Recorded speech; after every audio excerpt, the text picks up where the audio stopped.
What is good? Last update on the DailyXander number 59 vlog. I'm gonna do my traditional routine of walking back to my apartment late at night from either Starbucks or Whole Foods. In this case, it is Holy World, aka Whole Foods. And one quick thing I wanted to share about this Whole Foods, and I'm sure it's the case with a lot of other Whole Foods, is they have this in-house printing area where they're gonna develop their own signs on the premises for marketing purposes, or even just price signs or whatever. And that's a nice luxury to have from a business standpoint. It offers some creativity that kind of makes it more of a unique and local sense, unless they're getting the messages from corporate as far as what to design with the signs. But yeah, one thing I really like about the layout of this Whole Foods is just not only is it all local and stuff like that, just the different options you have kind of going from there. Like they have a really in the corner they have a very unique and neat cheese area. Like it's pretty well done. Like it's an entire section of the store devoted to different cheesery. That's a word. Is cheesery a word? I don't think it is. Different cheeses. So it's pretty neat. And also tied in with the wine. They probably have a really good wine selection. It's just with a lot of stuff in that store, it's pretty expensive. But like I stated, well, actually I tried to state on one of my earlier videos, but I think my memory on my phone ran out. Oh, my hip just popped there. Like I stated earlier in one of my videos, if there was like a zombie apocalypse or anything like that and I was stuck in Whole Foods all by myself, it'd actually be pretty neat as long as the zombies themselves didn't somehow break into Whole Foods. It'd be pretty neat to just spend like a week in Whole Foods and live off all the food they got in there, because it's pretty good quality and definitely tasty for sure. I just might end up putting like 20 pounds on within that given week. But that's just a funny, interesting hypothetical thought that comes with that. So yeah, productive little late night session. Like I showed earlier, I got some goodies. $75 worth of clothing, workout clothing that I can wear to work so I don't smell as bad, because I'm still waiting on when I'm going to do laundry. Top of that, I got a small coffee, iced black coffee, and had a good stimulating conversation on the phone. And so now I'm just walking back, normal routine, back to the apartment and sharing my thoughts.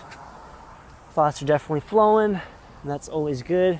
Although it is kind of late. It's pretty late at night right now, about 11:35 p.m. What I'm going to try and aim to do is get in bed. I'm going to probably do some editing and try and upload 2 of my DailyXanders, which I need to get caught up on. I'm always consistently filming on a daily basis, just a matter of sometimes not having the connection Wi-Fi wise to upload the videos, so I don't have to use as much data on my phone plan, so I don't have to spend extra money with that. So I think also on top of that, I'm trying to wake up early so I can go to Denny's, use the Wi-Fi there before I head off to work to get some work in, because I don't really get much work in really at all over the weekend. Oh, I take that back. I'm actually going to look at a quick read that I want to read prior to go to bed. So while I'm waiting for my videos to upload, I'm going to read that. It's on this essentially you can call it massaging technique with muscles called the Graston technique. It was invented, I want to say, by a physical therapist and massage therapist, one of the two, or maybe not even either. Regardless, it involves using these specially designed tools. They kind of look like, they're essentially steel. I think that's the material of it. They're formed in a way that makes them very convenient to go over muscles, so the muscle tissue. And essentially it's kind of like a back and forth motion that helps with releasing all these tight areas of the muscle. That's at least what I got out of it from seeing the video.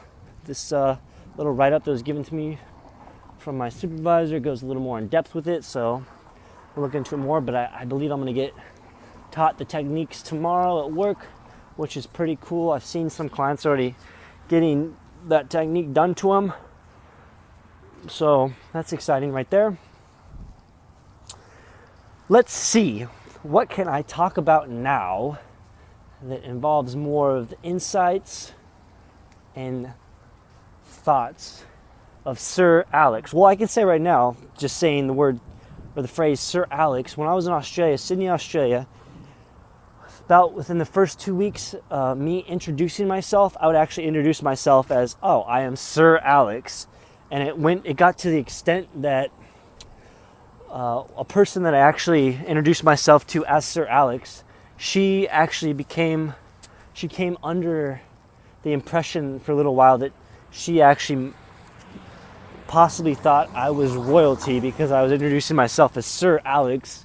She went so as far as to even ask like her boyfriend, like, God, John, or I think his name was John. I remember because they were both from Canada.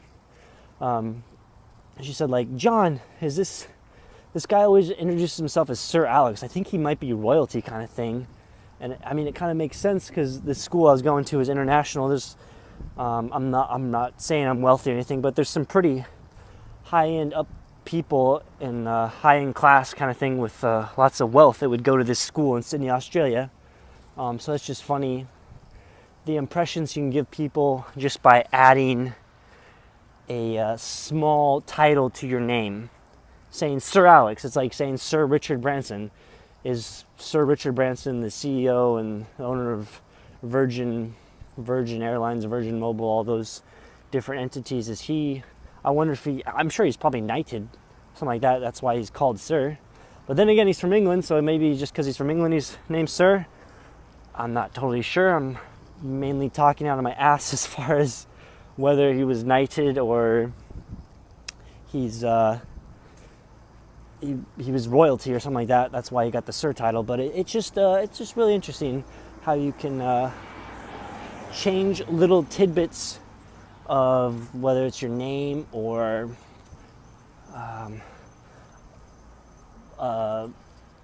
what else? Kind of like first impressions that can, your name that could give different first impressions. So, yeah, just a little fun thought and really a tool I can play with as far as how I introduce myself to others to help, whether it be bring a laugh or just kind of catch somebody off guard in a positive manner. I always really like to refer to people in a joking manner that I know it's lighthearted and they obviously won't take offense to and they'll find it funny. A lot of times, and I will say one negative after I tell about it. I always like to refer to people as Mr. or Mrs. or Miss. I shouldn't say Mrs. but Miss, Mr. or Miss, and where they're from a lot of times. So if it's a country, I always go like, oh, this is Miss Italy. Oh, this is Miss Argentina. Oh, this is Mr. Canada, kind of thing. And usually the first time I do it, I always get a funny look back in a positive way. The one negative I do have to say about that is it's probably led me to not have the most sharpest retention when it comes to meeting somebody for the first time and remembering their name right off the bat.